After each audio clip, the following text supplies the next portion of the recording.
I'd like to call to order the work session for July 19, 2021.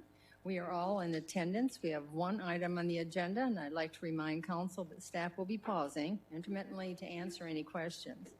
On the agenda today is a discussion to provide direction on the American Rescue Plan. And I believe that are you going to start that? I saw all of this and you weren't there. So our city manager, Julie Cairns, will begin. Thank you. Good evening, Mayor and Council. So we're here this evening, as you mentioned, to talk about the American Rescue Plan Act of 2021. This was signed into law on March 11th, and it's the fourth package passed by the federal government since the start of the pandemic. It's a $1.9 trillion stimulus plan, and $424 billion was identified for individual assistance, mostly felt through the stimulus payments that were made to residents. Next slide. The package also includes direct payments to state and local governments. Arizona will receive $4.8 billion in direct discretionary aid, and total funding across the state through various programs is at least $12.3 billion. Local governments will also receive direct allocations in 2 tranches based on the Community Development Block Grant formula. Next slide. For Goodyear, this means an allocation of $10.35 million over the next 2 fiscal years. As outlined in the legislation, allowable uses of these funds include offsetting the economic impact of the pandemic, for example, revenue replacement, premium payments for essential workers, and certain infrastructure projects. The legislation does specifically prohibit the use of these funds to pay down pension liability, and all funds must be used by December 31st of 2024. Guidance from the Treasury has been ongoing, and it is still labeled as interim. And in fact, just last Wednesday, we received additional information on the rules surrounding these funds. Next slide. So the regulations and reporting requirements are complex, and our proposal is to spend on a few large infrastructure projects to reduce that administrative burden. The general fund dollars can then be spent on the following recommended priorities that we'll be discussing this evening. This gives us more flexibility to meet community needs and reduce the administrative burden of funding numerous programs and projects with the federal dollars. So the reason why we're set up this way tonight is as I go through the recommendations, we're going to have a presentation from each of the proposed funding areas. There'll be a pause for council to have conversation regarding that specific area with the experts at the table. And if we go to the next slide, I'll give an overview of the proposal. So of our allocation of $10.35 million, we are proposing that $4.2 million be spent on the proposed activities of resident support, small business assistance, stormwater projects, COVID expenses, a specialty court pilot, and employee COVID leave bank. And so now I'd like to turn it over to the first section, which is resident support, to go into more details on our proposal. All right, Mayor and Council, good evening. I'm Jenna Goad, the Assistant to the City Manager, and I'll be discussing the resident support portion of the recommendation. Providing support to our residents is one of our primary goals with the proposed COVID response package, and you'll see that reflected in the recommended funding allocations. In developing this recommendation, we considered that there are a lot of existing assistance programs that are currently available. You see a list of them up on the screen, but for example, you're familiar with the mortgage and utility assistance program that's being administered on our behalf through Maricopa County. There's also a very large rent and utility assistance program that the county received funding for in one of the previous stimulus packages that Julie mentioned. There are child care subsidies. There's a new emergency broadband benefit to help households pay for their internet access. And there are additional programs that also continue to be rolled out as the state and the counties decide what to do with their allocations from this most recent package as well. And then, of course, we also have our Goodyear funding program, where we provide support to nonprofits that provide services to Goodyear residents. And Council approved the allocations of that funding just last week. We also attempted to assess the financial impact that the pandemic has had on our residents. And it's very difficult because there's not a lot of city-level data. And although not comprehensive, there are a few data points that we were able to collect that we wanted to share.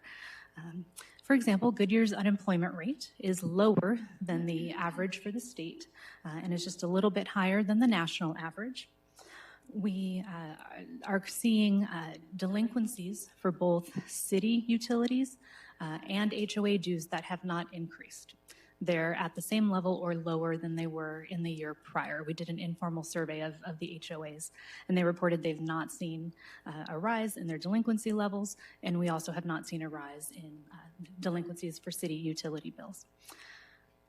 As council knows, our city sales tax collections remain strong, which suggests that households have not cut their discretionary spending, albeit that's bolstered by the 2 rounds of stimulus checks that Julie mentioned earlier. We do also know from our recently completed community survey that the majority of our residents felt secure and confident in our economy. Now, that being said, the eviction moratorium is set to expire at the end of this month. We estimate that we have approximately 75 to 80% of our housing units that are owner occupied, but that means that there is a percentage, roughly 25% of our population who may be at risk once that moratorium expires. And finally, we know that there are increasing costs for fuel, housing prices, and some households may have also experienced additional costs during COVID as a result of healthcare expenses or childcare expenses, the need for PPE, those sorts of things. So with that said, our overall goal in developing the recommendation is to help our Goodyear residents to regain financial stability and then to think strategically about how to help our community to become more resilient and to thrive moving forward. The first thing we propose is to help our Goodyear residents access these and other programs by establishing a community Navigator program for outreach, case management, information and referral, and follow-up. We would likely contract with a nonprofit organization to provide a dedicated on-site resource who is already trained and familiar with these existing programs and their eligibility requirements. We have also included some funding in this program for enhanced promotion of our Goodyear Cares program, including potential equipment, supplies, printing, mailing, advertising, things of that nature. We have noticed an uptick in calls when we do an outreach push. We just currently don't have a mechanism to continue that outreach and to do follow-up on an ongoing basis. This program would begin in September, and we believe that the $150,000 would fund it through December of next year. And we could then reevaluate it and determine if the program is successful and it's something that we would like to continue beyond that date. Our second proposal in this category is $500,000 for emergency resident assistance, split into 2 distinct programs. The first would be $250,000 for rent, mortgage, or utility assistance, administered through a contract with a nonprofit partner.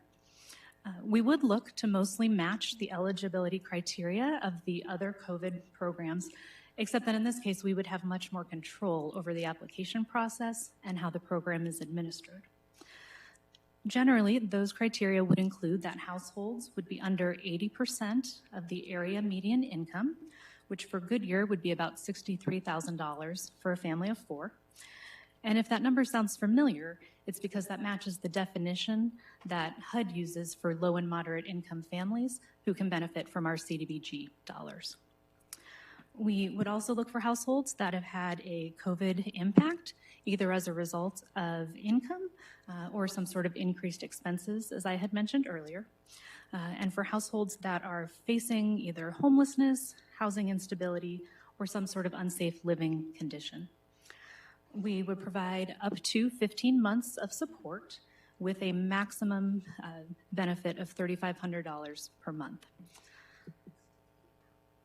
The second program we're proposing here is $250,000 for emergency home repairs, weatherization, or ADA improvements to help low-income residents remain safe in their homes.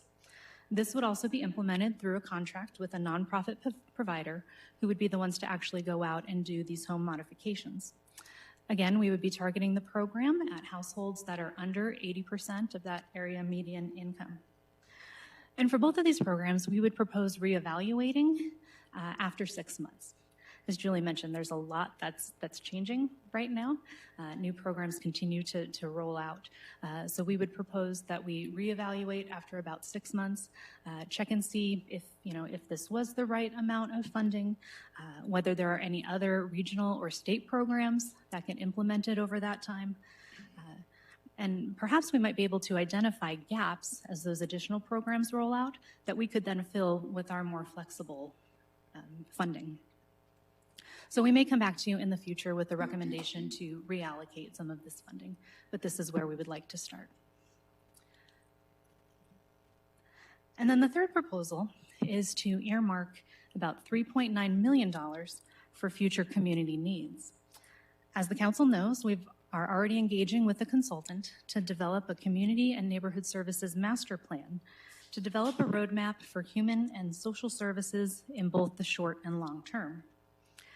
Through the development of this plan, we will be analyzing current service providers and community needs to help determine priority areas. We would also then recommend the most efficient way to provide those services. For example, should they be provided in-house or should they be provided through a contract with an outside partner? We have heard council's previous interest in considering a nonprofit incubator, and that's also something that would be part of this conversation. The planning process is already well underway, as I mentioned. We have begun key stakeholder interviews, and we anticipate the plan being completed by the end of this year. I do want to note that the resources the city has available as a result of the ARP can be used as seed money, if you will, to start any potential new services or programs. But of course, we would want to be mindful in implementing them that these are one-time dollars, and we need to be sustainable with anything that we would start. And so with that, Mayor and Council, I'd be happy to answer any questions on this particular portion of the All program. right, Council, who would like to start? Sherry? I do appreciate the fact that I'll put this closer. I do appreciate the fact that you had those services for the community. I look forward to the long-term services. I think that'll be a very interesting discussion to have, how we can best serve our residents and our community in a long term. For the short term, I'm not quite sure how you said you would come back and reallocate if we either have too much or too little, which I think is a good idea because I don't think anybody really knows what the handle is. But let's say if I get money from the county, if I'm in need, but I don't get enough, is it okay to come to the Goodyear's program or vice versa? Is that a bar or how's that going to work? Sure. Yes, Mayor and Councilmember Laura Tano. Yes, so we cannot duplicate benefits. So if, for example, a household had received assistance through the county program for their May rent, we would not be able to provide assistance for that same month. But if they either didn't receive enough assistance to completely cover the rent, or if they then needed help in June, they could absolutely apply through our program. Yes. Well, thank you. And I appreciate the flexibility. And my biggest concern is when I was looking at some of these as a small business owner, the paperwork was so daunting and overwhelming that to keep it simple, keep it easy, get the information and the stats we need, but not overwhelm these people because obviously if you're in crisis, you don't need that. So thank you for your help. I do support that. Thank you. Brandon? I just wanted to clarify what I heard here as well. So you said I think they're great programs, but for the 500K for emergency assistance, did you say that we provide up to $3,500 a month? Is that what we were talking about? Mayor and Vice Mayor Hampton, yes, that's what we're proposing is a maximum benefit of $3,500 per month. So if I'm homeless in Goodyear, I just come apply to you guys, I get $3,500. I'm sure we go through the process, but no, Mayor and Vice Mayor Hampton, forgive me. It's for rent, mortgage, and utility assistance, meaning someone who is currently housed but needs help in paying their rent, paying their mortgage, or paying their utility bill. So it would be up to the actual amount of their bill, of their rent, but not to exceed the $3,500 total for each month. So they have to be currently paying rent in one fashion or another to qualify to receive the assistance up to 3,500. And it is also worth noting that the assistance would be paid to the vendor, to the Landlord or- either to the landlord, to the utility company, et cetera. It's not given to the resident directly. Okay. I got a specific example, but I don't know if I need to go into it. And then the Community Neighborhood Services Master Plan will then identify where the 3.9 million will go, and we have 2 years to spend that 3.9. Mayor and Vice Mayor Hampton, since that would then be city general fund dollars, we could spend that at the time as council sees fit. We would not be hindered by that same deadline. Okay. And I'm going to belittle it. I'm going to go back. So if I'm in a domestic violence shelter in Goodyear and I became homeless, can I utilize that rent assistance if I don't necessarily have a place yet to go? But I'm looking for a place, but I can't get low-income housing. Right. Mayor and Vice Mayor Hampton, yeah, I don't believe that would fall within the scope of what we're proposing. Right. It very well may fall in the scope of something we would consider as part of that longer-term effort. Okay. I just had a conversation with someone earlier this week, so okay. Okay, thank you. Were they in that situation? Yeah, that exact situation. Yeah. Laura? I want to thank you for putting together such a comprehensive resident support package. I'm really excited about the Navigators, and I think it's a great pilot. It'll be interesting to see how that works. To Sherry's point, the paperwork and everything is hard, and perhaps the Navigator will help overcome a lot of those barriers. One of the things with the evictions coming up, I know that it has been said most people who get evictions don't have any legal representation. And I was just wondering if there had been any consideration for helping Goodyear residents who are actually facing eviction. Sure. I actually participated in a MAG meeting earlier today where it was revealed that they're working with Community Legal Services to put advocates in all of the justice courts. So they will, that need is being met by another entity. Very fortunately. That's wonderful news. Thank you. Again, thank you for what you have presented to us. Molly? Do you have a figure for the unemployment rate in Goodyear? You kind of brushed right over that. So do you know how many people are unemployed, what the percentage rate is? What are we talking about here? And how many people do you anticipate we're going to serve with this plan? Mayor and Councilmember Campbell, I believe we have approximately 3,000 individuals that are currently actively seeking employment. So that would be, what the unemployment number is based off of. If I'm not mistaken, I believe it's right around 6% is our current unemployment rate. And that equates to approximately 3,000 job seekers. And how many families do you anticipate helping with this entire program? I mean, we don't have thousands and thousands and thousands of people that are going to qualify for this. So it's going to be a very narrow, it's going to be very narrow, especially if you use some of the HUD things. Mayor and Councilmember Campbell, Yeah. I don't have a specific estimate on the number of households I would say would benefit, just because we really don't have a lot of information on what the need is that exists. I do think it's important that we get a program started. We would then see if the need is outpacing the funding. And also, I think that's one tremendous benefit from establishing the Community Navigator program, is we would then have the ability to do more follow-up. And so we would not only be able to see perhaps what other needs folks are experiencing that fall outside of just our specific programs, but we could also then determine their success in receiving either funding or services through other places that we might refer them to. Okay, do you have a plan on how you're going to go find these people, other than watching the courts for the eviction notices? How are you going to find these people if they're not coming to us when we're saying we don't have enough people coming to us with Goodyear Cares and we have all of this help available? How are we going to get them to step forward so we can help them? Right. Mayor and Councilmember Campbell, that's a really great question, because I did mention there's these existing programs that aren't being fully utilized Yeah.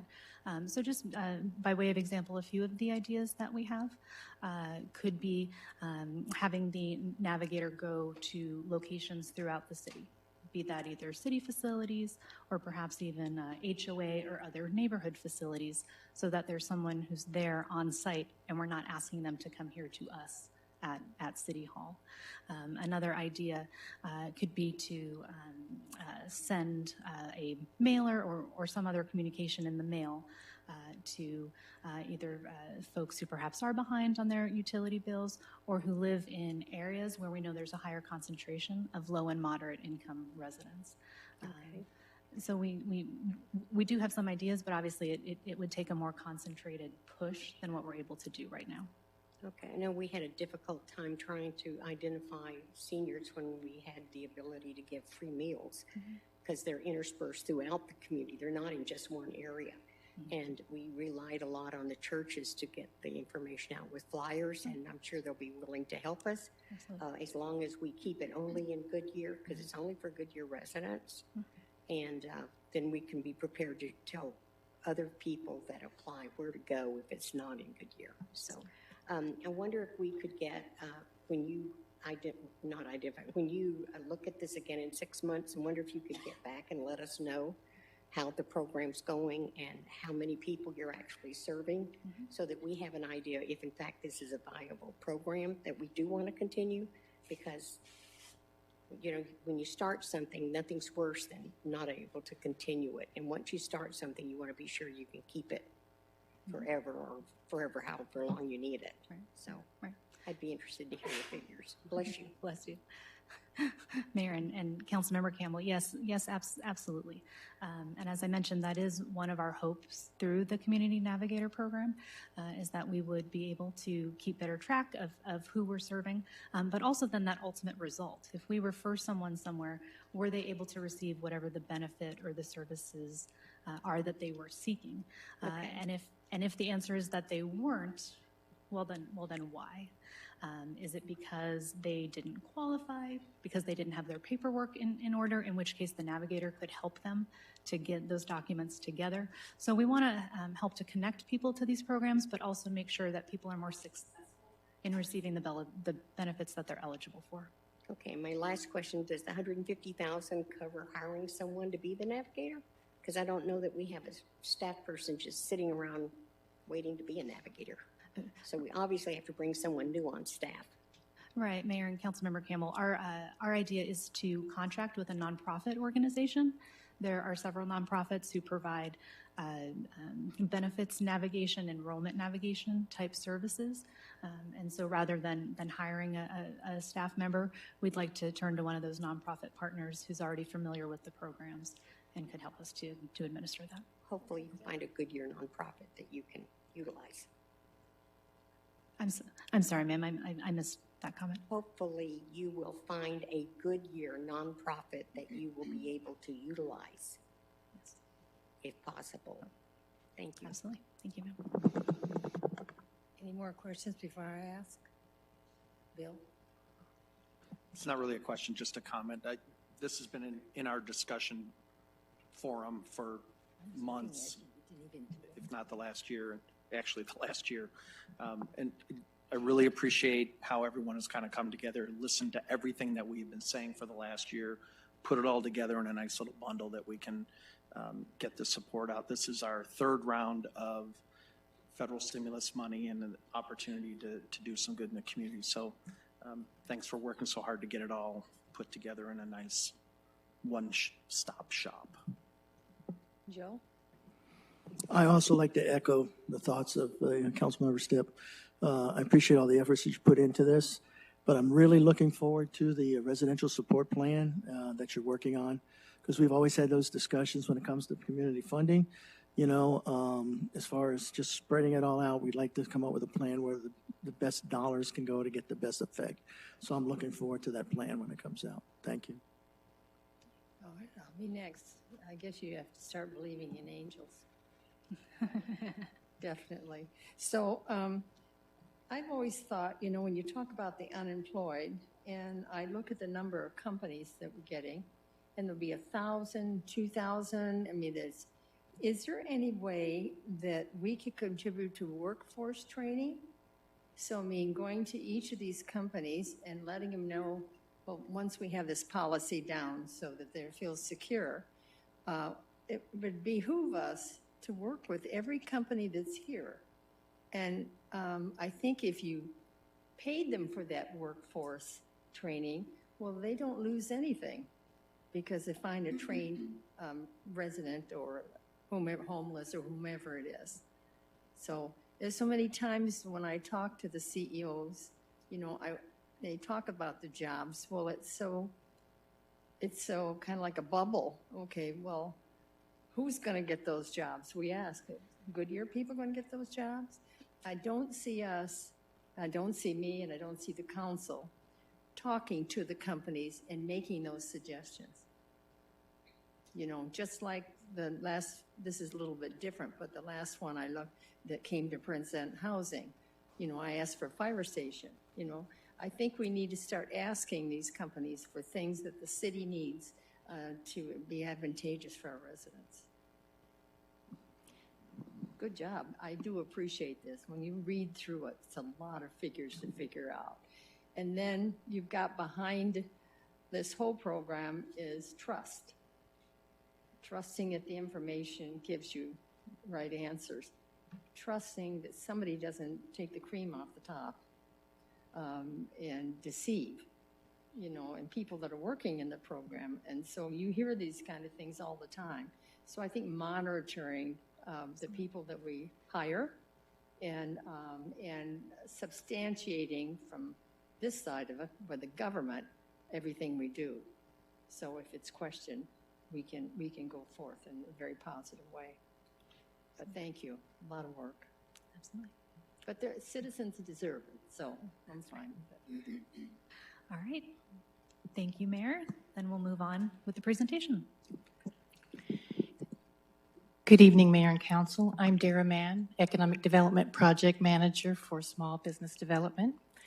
Economic Development is proposing 2 programs to assist Goodyear's small business. 99% of Goodyear's businesses qualify as small businesses, and of those, 96% have 50 or fewer employees. Anecdotal evidence suggests that Goodyear's smaller businesses had difficulty applying for or did not qualify for federal COVID relief programs. This slide. Thank you. Through March of 2021, Goodyear businesses received approximately, no, back please, thank you. Received approximately $122 million in Paycheck Protection Program or Economic Injury Disaster Loans and Advance Funds, the Restaurant Revitalization Fund and the Shuttered Venue Operator Grant, and any SBA program funds distributed after March are not included in that $122 million, although we did receive some data last week that 10 Goodyear restaurants have received a total of $1.1 million so far from the Restaurant Revitalization Fund through July 13th. So we learned that after we've put this together.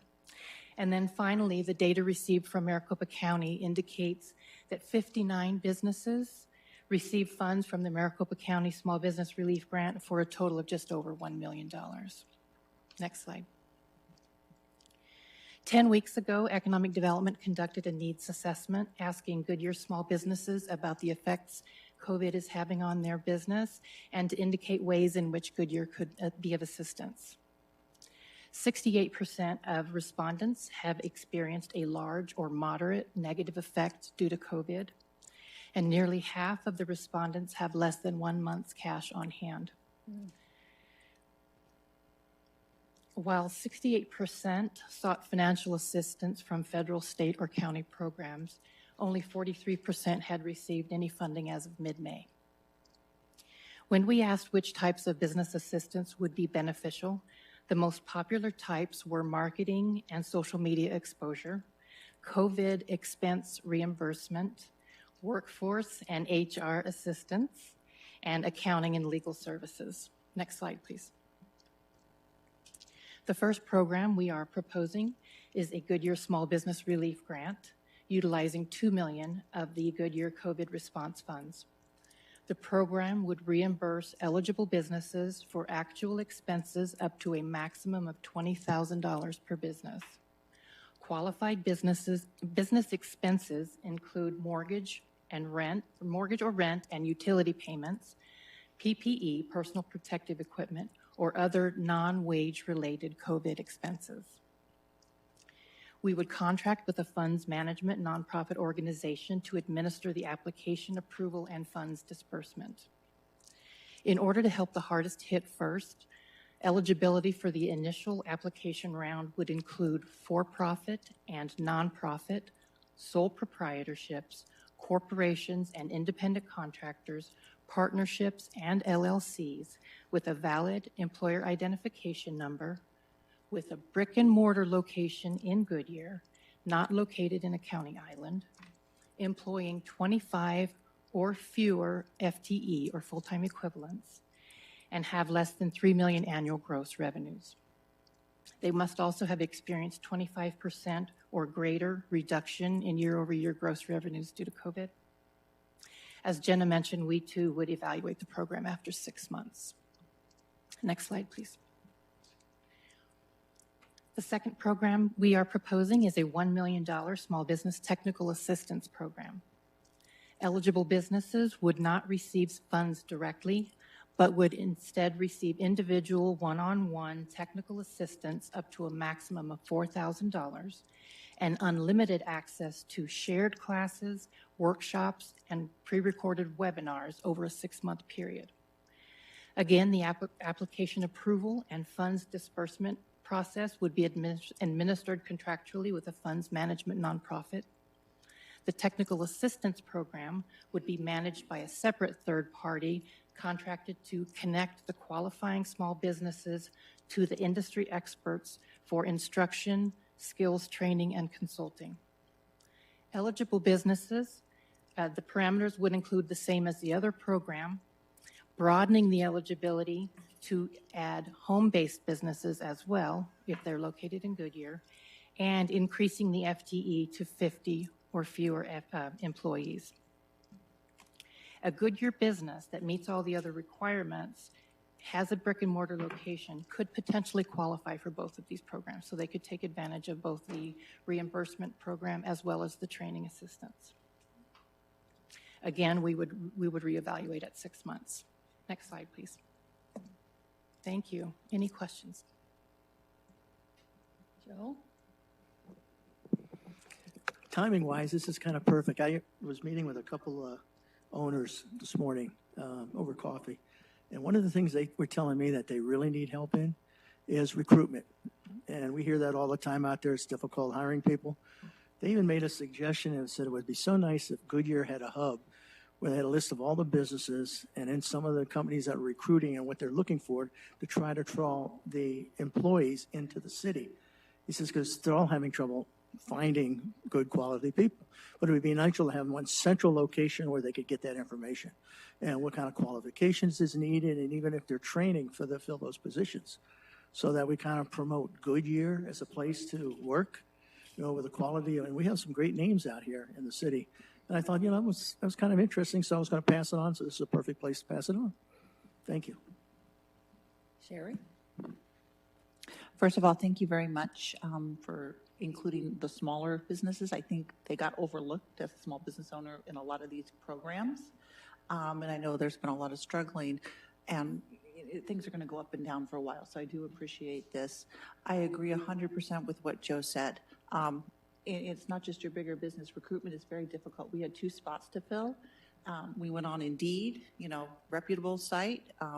We were able to finally hire, but we had literally 80% of the people who we contacted for interviews didn't come, and we figured it out. It was tied to the unemployment. They had to check a box to say that they were getting interviewed. So we would set interviews and then people just wouldn't show. And we talked to some other small business people who were looking to recruit at the smaller level, and they were having the same problem. So if there was some sort of, I don't know, clearinghouse or however Joe said it, I think that's a wonderful idea, and it really would help small businesses who don't either have the time to continuously do this recruitment process to fill some of these spots. So I think that's a great idea to add on. So I appreciate everything you've done there. My same comment is like, just keep the application streamlined, simple, you know, not the last 10 years, taxes and everything. Keep it simple for our small business, especially some of these smaller corporations and, you know, closely held corporations and these home businesses. They may not have all those income statements and all that like that. So just keep it simple for them, and thank you for keeping them in mind. Bill? Yes, simple is definitely the way to go. I think, you know, the numbers from the survey were pretty telling as far as who's got this, you know, who's been struggling and where they are at, and to have to jump through 1,000 hoops to get a few $1,000s, you know, as we say, the juice may not be worth the squeeze. So let's make sure that they're getting, we're getting the assistance to those that need it. But again, I appreciate that we look at this from the resident, the human perspective. We look at it from the business perspective, and then I think we're going to hear from the court and what we're going to do on that end. This is the right use of this money, and I think it's important. Thank you. Brandon? Yeah, I also appreciate it as well. And yeah, keeping it simple will be great. Did you have a survey on how many businesses you think are eligible in the city for small businesses wise? I don't. They would have to have the under $3 million and 25% or greater, effect due to COVID, and I don't have that information. Okay. I'm just curious what Yeah. you thought the demand might be Yeah. for it. And the reimbursement, so I'm a small business, how do I, or if I was a small business, how does that work with the reimbursement of the 20, is it 20 million of how I was impacted by COVID? Or I guess I'm just curious how do I get the 20,000? Yeah. Thank you, Mayor, Vice Mayor Hampton. The $20,000 would be the maximum amount of benefit that a business could receive, and that could be any combination of their rent or mortgage payments or receipts that they would provide with their application that said that they had spent X amount of money on PPE or something to modify their business in order to have customers in there. Okay, I'm sure you said that. I just wanted to clarify. No, thank you. Yeah, I like the technical assistance. I think that'll be good. Maybe it's something that we'll do for all our new businesses that we launch out of our incubator in the future, if you already have that information already. So, and technical assistance, you said, is more like web design and accounting, legal, all those type of things. So, okay.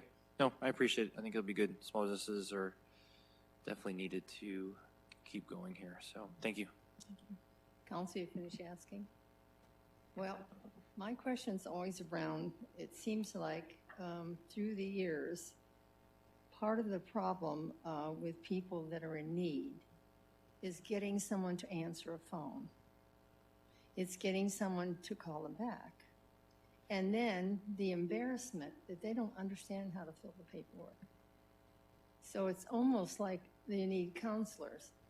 And if we don't have enough people answering the phone and giving people the answers they need or getting them in, which is another problem, transportation. We talk about getting workers.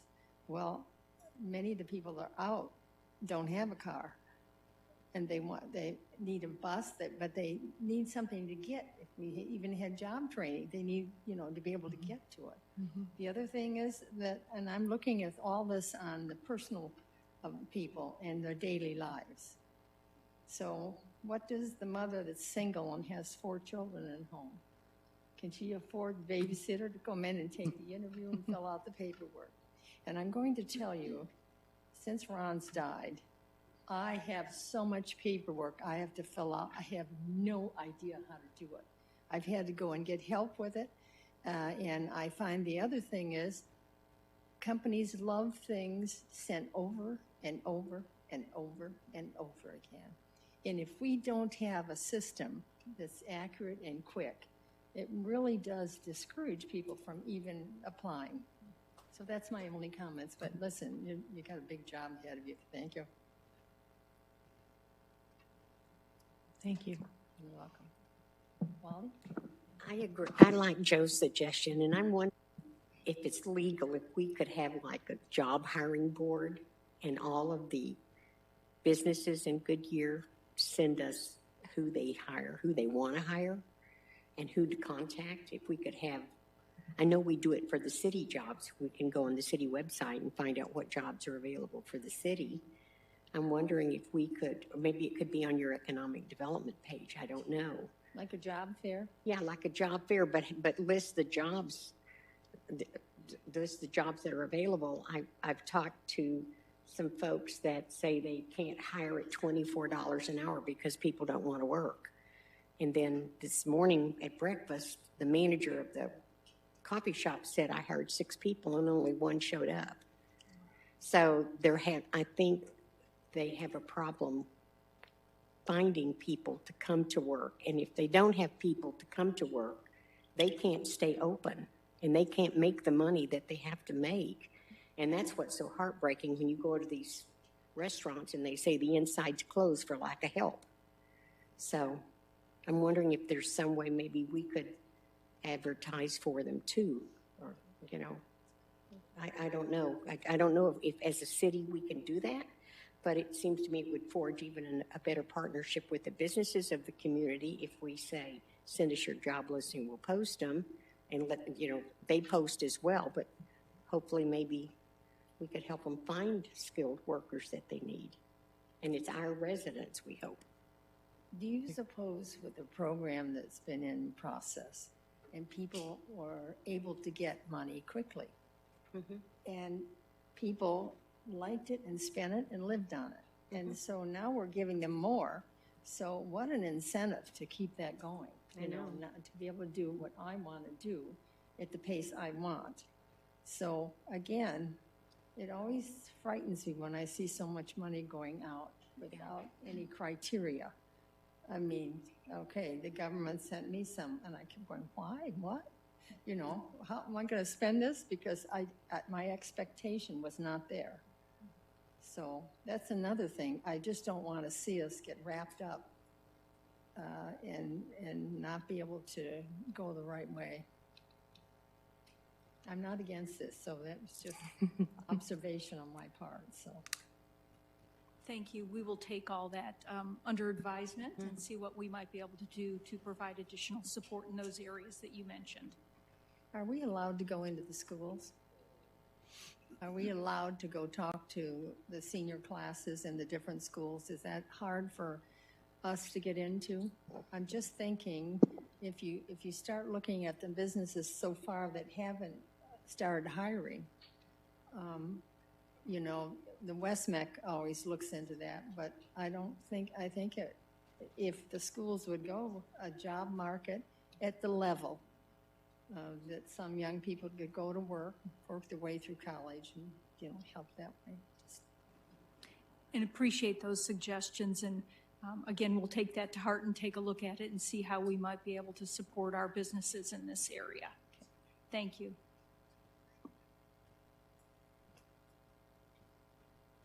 So where are we now? Good evening, Mayor Lord, members of the council. There you are. I'm Jared Askelson, Jared. Deputy Finance Director. The next category we'll be talking about is accelerating some eligible infrastructure. So next slide, please.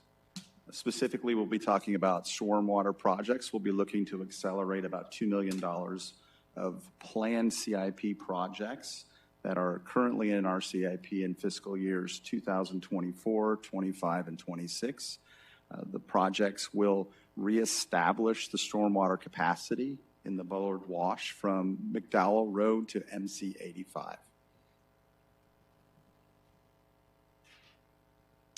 there any questions or discussion? Joe? I didn't hear the very first stormwater project. Oh, no, never mind. But anyway, I appreciate the thought and the actual strategic approach. that it frees up general fund money that can be used for other projects that we were not able to fund. So I think the strategy's sound, and I think it's a smart move. Any other? Laura? I just want to say I'm really glad that we're really getting a good forward start on our stormwater project.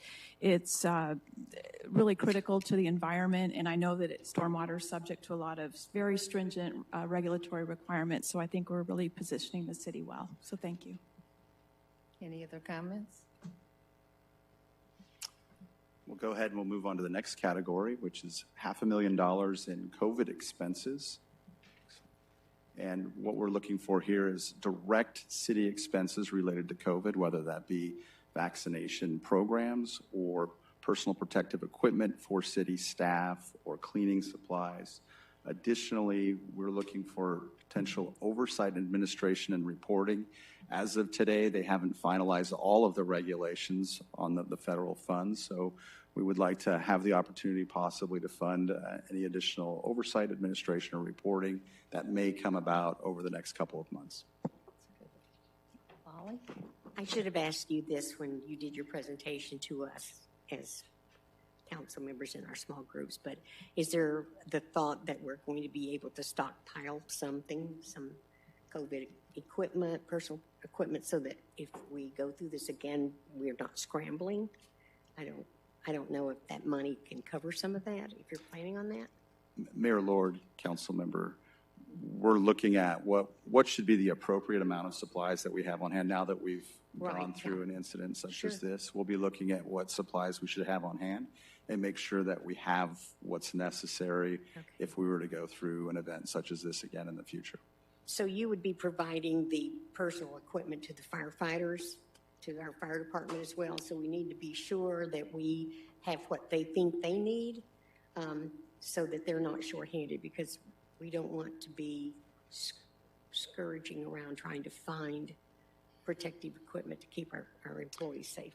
Mayor Lord, council member, absolutely. And each of the departments have learned quite a bit going through this event. Police and fire, and even our public works, Public everybody. works facilities, everyone, we've learned from that. So we can take a look at what our stocking requirements are and potentially the types of items that we will stock in the future. All of those lessons we've learned up to this point. Okay, just want to make sure you have enough money. That's what I want to make sure you have enough. Mayor Lord, council member, we will always make sure that we have enough money to fund those types of items. We're looking at taking $500,000 of this funding for that purpose. But if we find that we need equipment for this type of event in the future, we will certainly bring that back to council and make sure that's included in a future budget. Thank you. Thank you very much. Laura? I'm curious about if training expenses might fall under this category, specifically related to public safety. Certainly there's been a lot of lessons learned from COVID and just the events of the past year that I think would impact our fire and police, and was just curious if there would be funding available, like for health and safety conferences, training, and other matters that relate to police departments and responses to COVID, responses to social unrest and social justice issues, et cetera, et cetera. Mayor Lord, council member, absolutely. That's what we would be looking for in this category, is to make sure we're prepared going forward. Some of those trainings, because they would be of an ongoing nature, we would want to continue to keep doing those into the future. We might fund some of those on a one-time basis with this funding, but then we would look to incorporate that into operating budgets going forward. Joe? And again, I like the approach because I suspect a lot of this money has already been spent. So what happens is it frees up general fund money by using the government funds, so those funds can be used for other needs throughout the city. So again, I appreciate the approach. Thank you. Well, we've talked about having a social service department, and we certainly are getting a base of information from this process. I think that if we keep good records, we'll be able to assess some of the things that we talked about or we have started talking about. I know it's at very early stages, but we have talked about possibly going on our own and not having Avondale handle everything for us and pay, we wouldn't be paying them, we put it into our own source. Okay.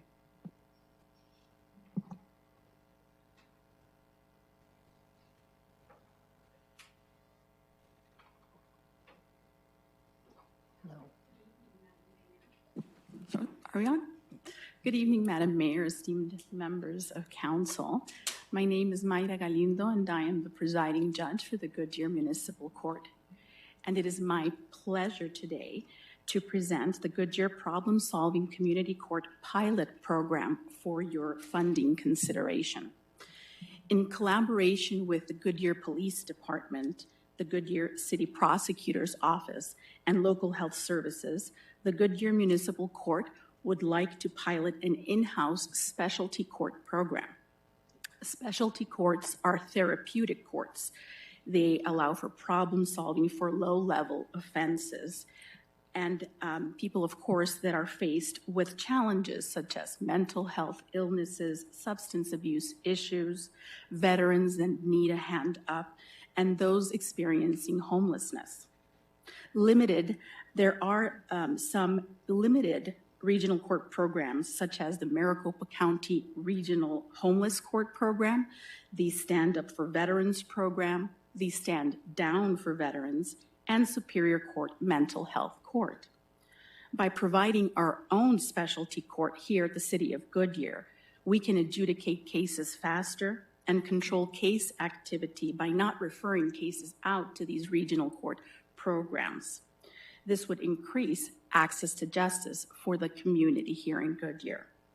The goal of the program is to assist defendants with new and active cases who may be experiencing personal hardship, qualifying life circumstance, homelessness, issues involving eviction, substance abuse, as I mentioned before, where traditional judicial intervention may not be the best suited approach.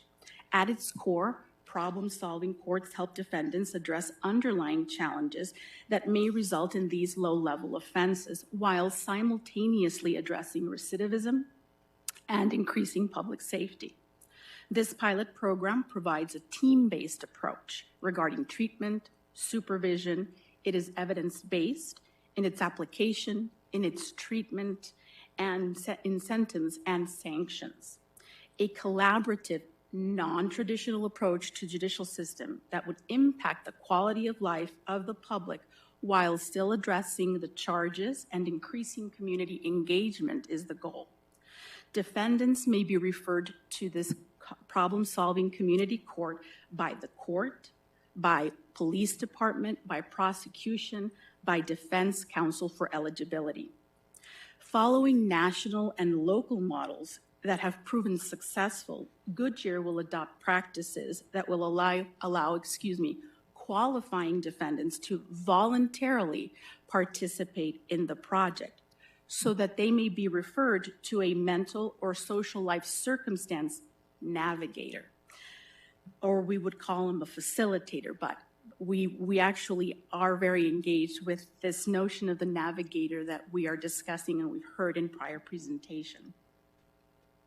The plan here is to develop a treatment plan to meet the defendant's particular needs. While this participation in the program is voluntary, it is mandatory for the defendants to comply with all court directives and appear as scheduled.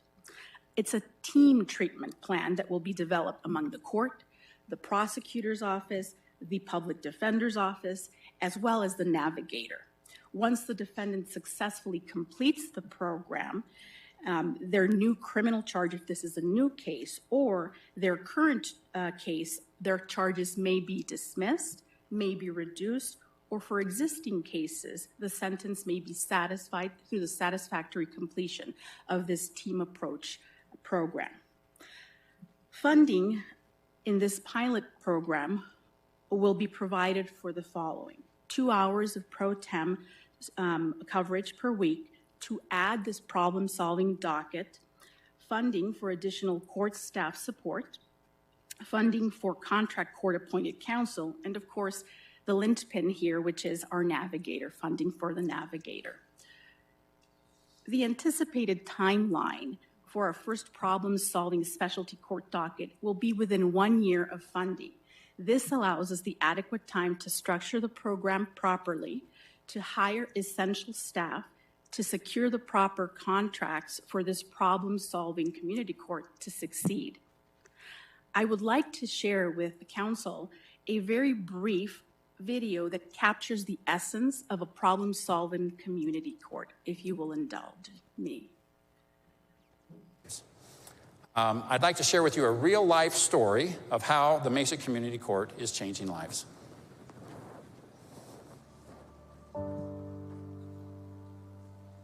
Six years ago, I was homeless. That's when I became homeless, and I had lived here for 6 years. What I used to do was go get food, bring it here to this park, and cook out for others. But one day I had a Gatorade bottle and I put a beer in there. And one of the park rangers came, he smelled my bottle and then gave me a citation. So I went to court, and what they did was they kicked me out from Horn to Tempe and then from University to 2nd Avenue. I didn't have anywhere else to put my stuff. I had to come back to get it. So when I did come back, they recognized me. I was pulled over for it. Well, I had a citation for it, and I didn't go to court because I was in the hospital. The story of Erica, as it relates to the city, is really a story of change and collaboration. Initially, she was arrested for minor petty offense. The way the probation situation was at the time, which has now changed, was that she was basically excluded from a large portion of the city that she lived in. The reality is, many of these issues that folks that are homeless get arrested for, trespassing, park violations, things like that, they're not violent. They're not crimes against people, but they're punished for that.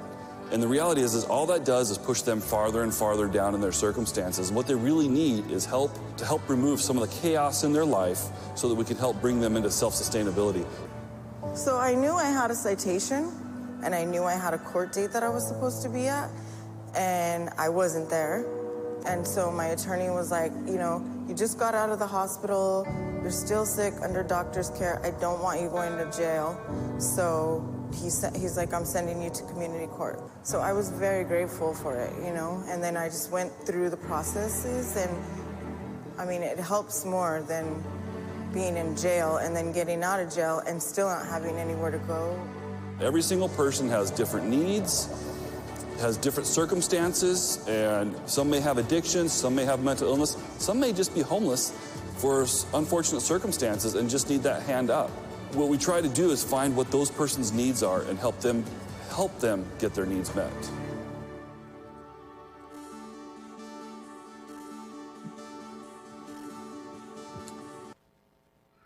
I would now like to turn the presentation over to Ms. Godby here. She and I have been working tirelessly on this project. She would like to share her support as well. Good evening, Mayor Lord, Vice Mayor Hampton, and Council.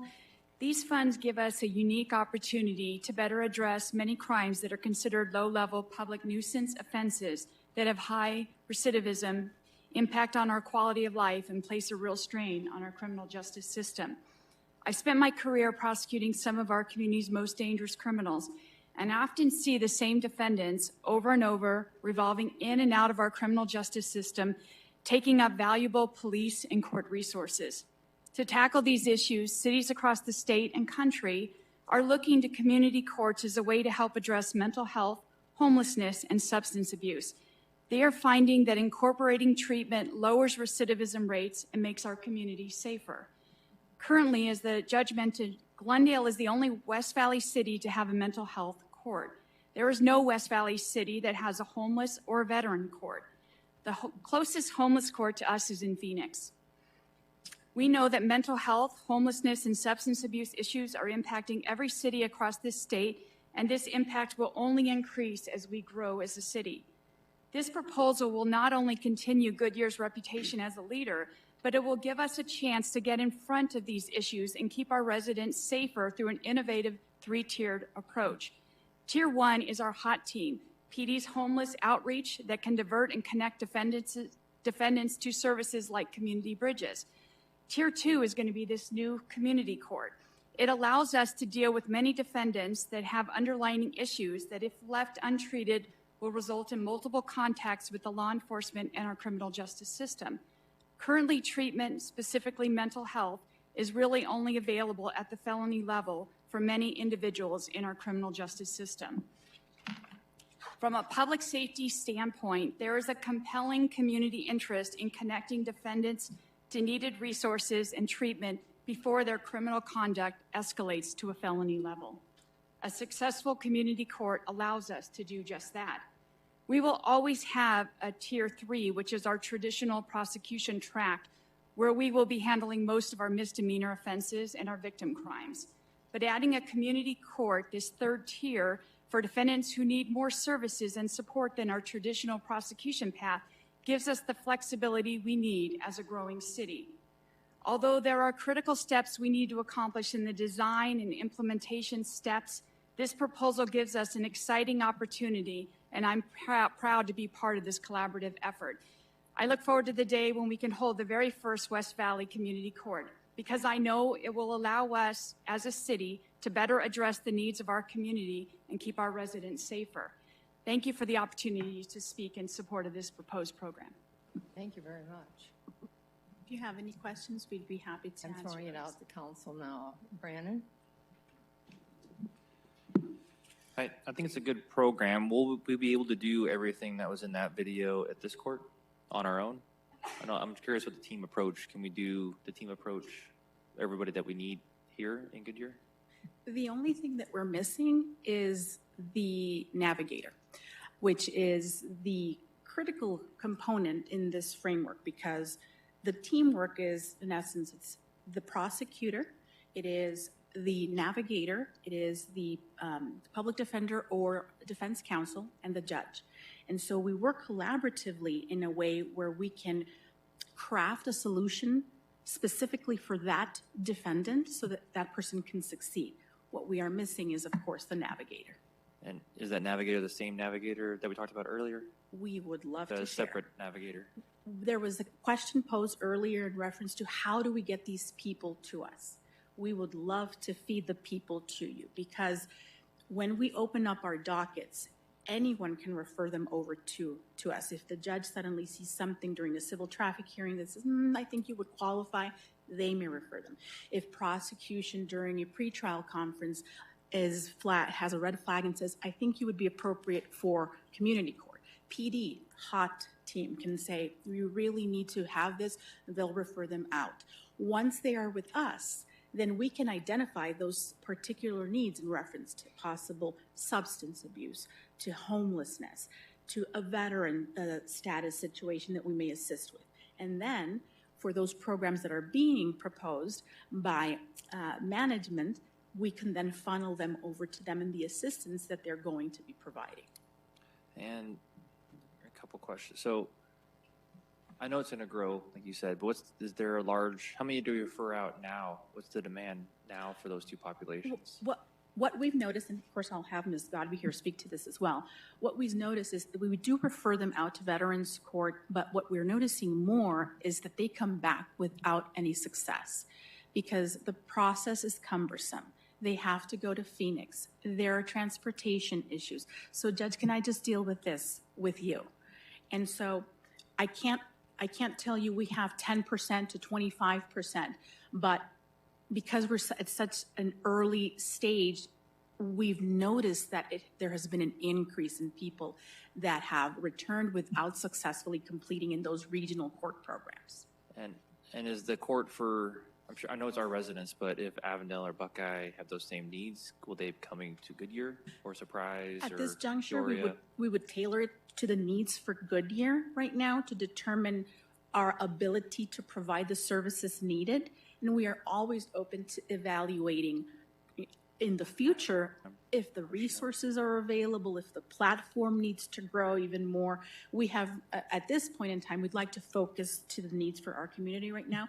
But in the future, I would assume, and Ms. Godby here can speak to this as well, we could always partner as we actually send out to those regional court systems. This wouldn't be a regional court, it would be the Goodyear Municipal Problem-Solving Community Court. Yeah, for no, now. I think it's a great idea. When I was with the United Way, I saw some of these courts in action too, or help some of the homeless. So definitely a big need. I think they're important. It really helps that population. So okay, thank you. Sherry? I want to thank you both for bringing this forward because this is really an important area. I do think the Navigator is going to be a very important piece when you get to that part, just because dealing with these populations, just getting people to their appointment over and over again, like you said, transportation, those are all issues. So I think this is something that will help our citizens overall. It'll help our community, thrive, and it will take care of these vulnerable populations so they don't go up to the next step. So I want to thank you both and your team for doing this. Anybody else? Joe? Program. The question I have is, what's the role of the Navigator to make sure that people get to the court? Is that kind of what it is? And if you'd like to speak to this, we went also to Observe to Mesa Community Court, and the Navigator actually meets with someone at the 7-Eleven if we need to meet to discuss your appointment. Do you need a ride to go and apply for your Social Security card? Let's get that identification at MBD for you. Do you have anything you'd like to add? They also connect, we have community bridges, we have different community groups, but we have a real need with mental health, connecting them to the right individual, making sure they have access. Do they have all their paperwork? Like we keep talking about how cumbersome the process is. It is difficult to make sure that they have insurance, and a lot of our providers that we currently have in the court will not accept anyone on access. That is problematic for people who have significant issues that we need to better address as a community. The Navigator will help connect them to the right resources out there. And assist with all of those forms and the red tape. Yeah, they just promoted another question, or came to another question with the mental health. Are there enough resources out there? Because I always hear about that's a big challenge in the community. Are there enough resources to get those that need them to the proper places? For example, for veterans, we have Luke Air Force Base right here, and they have actually been very accessible for those defendants that have come here in the need for counseling or services. Even through access, they actually are very approachable in that respect. There are other organizations that are for profit, but I know in your discussions with your contacts as well, there are agencies that are here, and if not in our sister cities, that would be able to facilitate that. That's good to hear. Thank you. Any other? Wally? So do you have any numbers of how many veterans you have been seeing? I mean, are we talking, you're starting a new program, so obviously you think you have an audience for them. I know our homeless count is extremely low, and I'm assuming the veterans unless you're calling the homeless veterans, there's really one person, but he's taking two names, or do we have a lot of veterans that are in trouble with the law that are here? I don't understand quite that. How big a problem is it? It's noteworthy enough for me to present to you today the need to address it. We sometimes even see the perfect trifecta. We see a veteran who has either substance or mental health issues and that is homeless. So we have all three in one person that possibly was trespassed out of a parking lot, and then they end up with me. And the traditional prosecutorial track is not taking into consideration the needs that this person has that we could very well provide to them through community court. Now, the difference, of course, is that we have, and we've seen those, the perfect trifectas, and then we just have some veterans that had a situation come up, there's a charge that resulted, there could or could not be a victim involved. And then, of course, we are able to provide through the Luke Air Force Base the support that they need. So I would say if it's on par, if not a little more elevated, in numbers of veterans that we see here in court. So you would be having this court in addition on another day than you have regular court. It would only be for veterans and would only be for the Goodyear homeless people. Exactly. So what the goal is we've actually started already running double dockets in July. And we're doing so that we can be able to provide the services that the community needs. This would add a specialty docket, and we're going to be starting one afternoon every single week so that we can measure whether we need more time, less time, and then begin collecting the data in reference to the need and how we need to address that.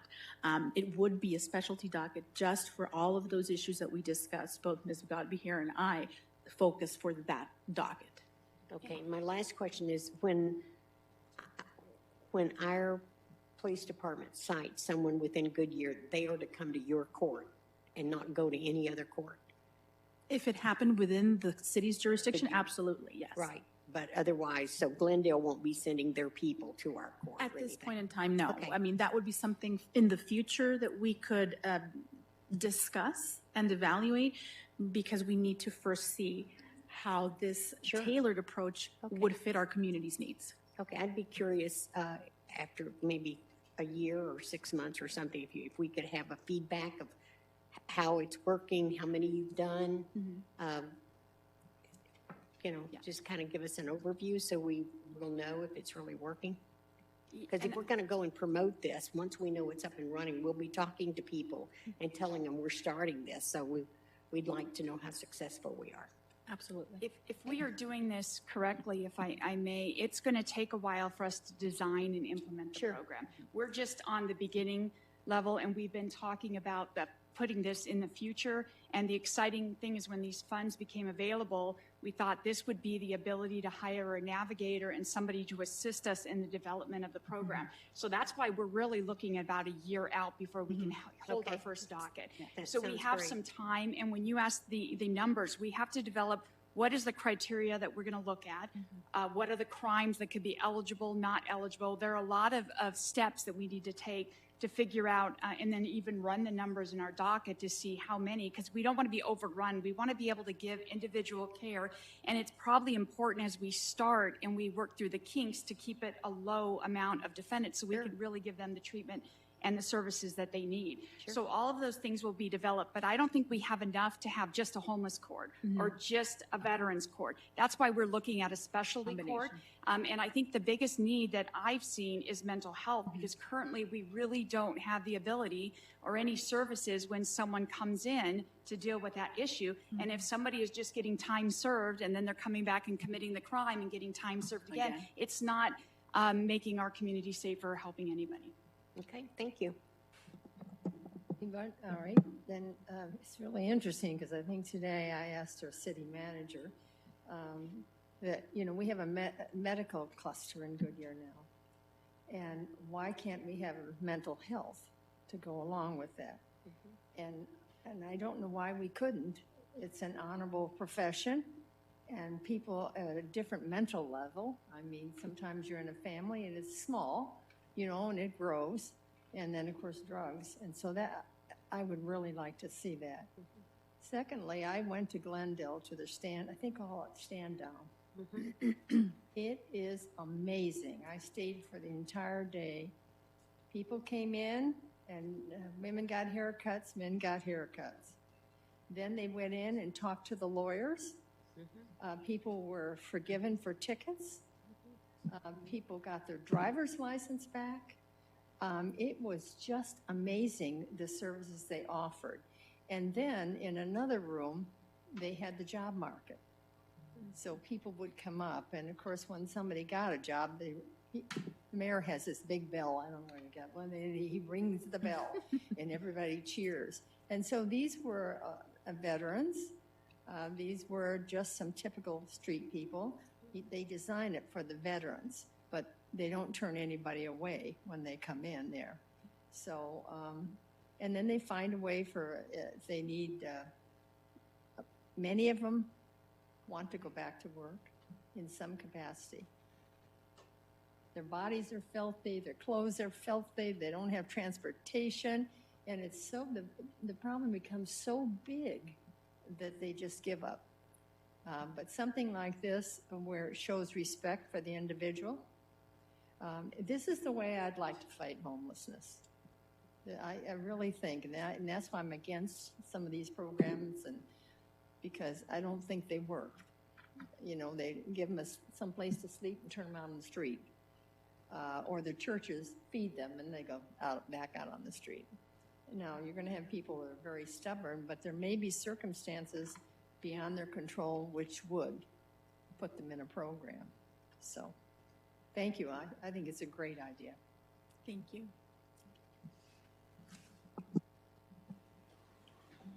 Good evening, Mayor and Council. Lyman Lockett, Human Resources Director. I have the last component here, which is a proposal for COVID leave. The legislation allows premium pay for work during the pandemic. However, the rules and regulations are administratively difficult. This presents a challenge that might result in employees who are doing similar work not qualifying and others qualifying. As a result of this administrative difficulty, and in the spirit of the legislation, we are proposing a COVID leave bank that also provides recognition for the tremendous effort employees put forth during the COVID pandemic in keeping the city operating at an optimal level. The structure of the leave is as follows. All full-time employees would receive 40 hours. Essential employees would receive an additional 40 hours. And 56-hour fire personnel would receive 112 hours in their bank. For part-time regular employees, they'd receive a prorated portion. For employees that were hired throughout the pandemic, we would prorate the leave for their banks.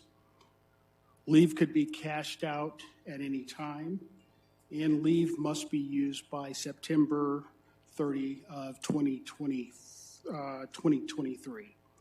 So they'd have 2 years to use the leave. If leave wasn't used at that point, it would be cashed out. We're finding that this is similar to what other cities have adopted. And there's been various approaches throughout the COVID pandemic. This is one of many that are being used to address and to recognize employees for their efforts throughout the pandemic. So with that, I'll answer any questions you have. Thank you. Council, questions? No questions on this one. Thank you very much. So, Mayor, that does conclude our presentation. Yes. I appreciate we went a little over this evening, but I appreciate the extra time and discussion has been About appreciated. 17 minutes so far. So how about if I close this meeting and open the other one, and we'll take a 10-minute, nobody has had a break. So even though it's at this hour. Madam Mayor, I wouldn't even open the meeting. I would just, great. we've made a public announcement that we'll start the meeting in 10 minutes. I think that will work. I really like what you said tonight. Thank you very much. No further business to discuss. This meeting is adjourned.